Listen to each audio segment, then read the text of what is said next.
Let me just start by saying I don't have a pie burn, but I'm very interested in the brand. But I see this problem like all the time where people can't get a mug line into itself. Look, it's really simple. We want to align these two dots with the bottom dots. To do that, we got the circumference of the bottle. We know that, like it's 75 times that by 3.14, we get the circumference. So that's the circumference. So we go into the rotary settings, we put that into the circumference because we want it all to be the same. So whatever the height is should be the same as the circumference. So that's 235.62. If we look at the size of the box there, we've got the same thing. All right, so we just do that. We've got the bottle in the machine there. This is just a test bottle I use for pretty much heap of stuff. Like I said, it's not a pie bone rotary I have, but same sort of concept here.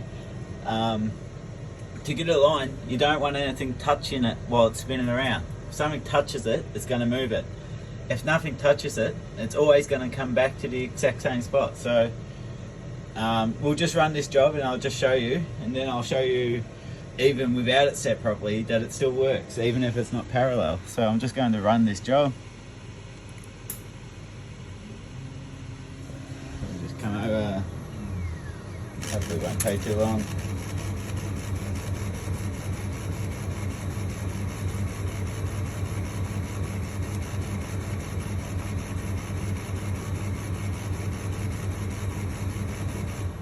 Alright, so look, it's going to go do a full rotation to do the other side.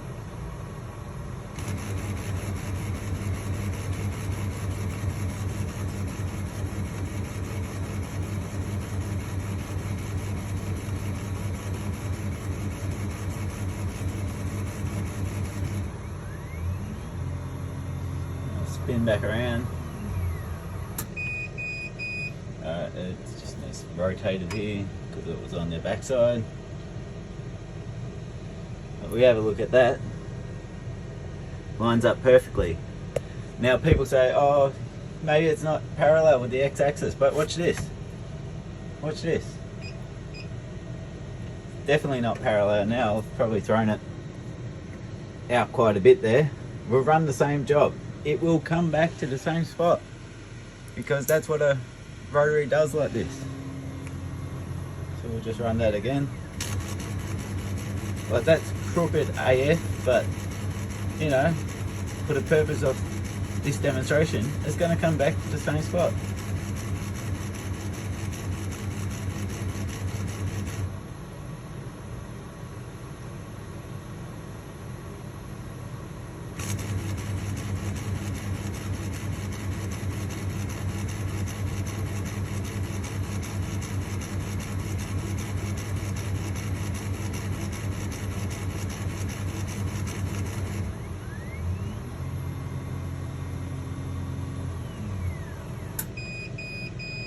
Bring that back.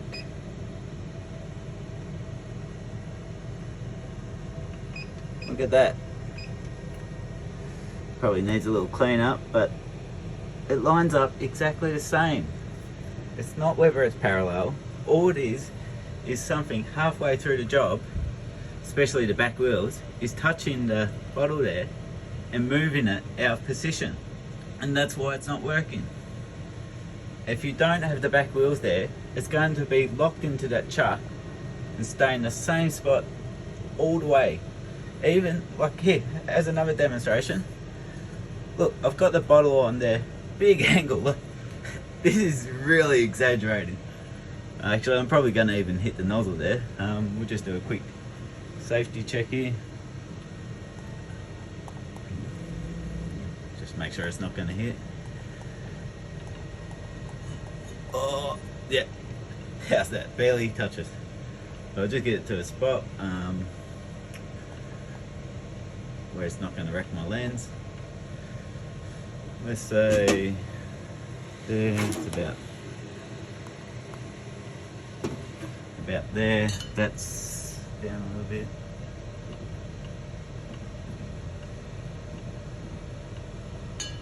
Average, yep, that looks pretty good. just going to change the position on this to be the corner there, so I know where it's actually going to start from. And just bring that all the way back over to the left. Like you can see there, the bottle's not on straight at all, like, but knowing that it's going to come back to that same position, it's still going to work. So I'll run that job again. Start. But look at this, we've got some serious movement here. The things I do for a demonstration. It's now engraving, and as we know, it's going to go all the way over to the other side. Like, that is beyond not accurate. But have a look at this.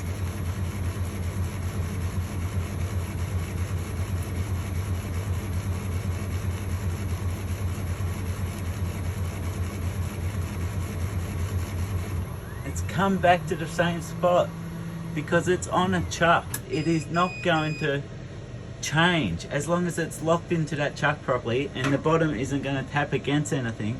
It is always going to come back to the same spot. So guys, just make sure the height of the square here is that your rotary seconds. You got the same in the rotary setup, okay?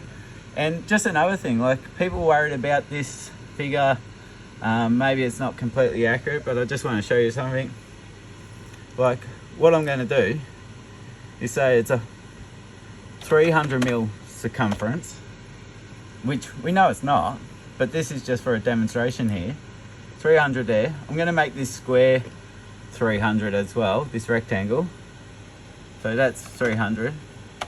Now you see what I've done there. I've got the rectangle the same height. Just going to move these up a bit. Excuse the camera for a second.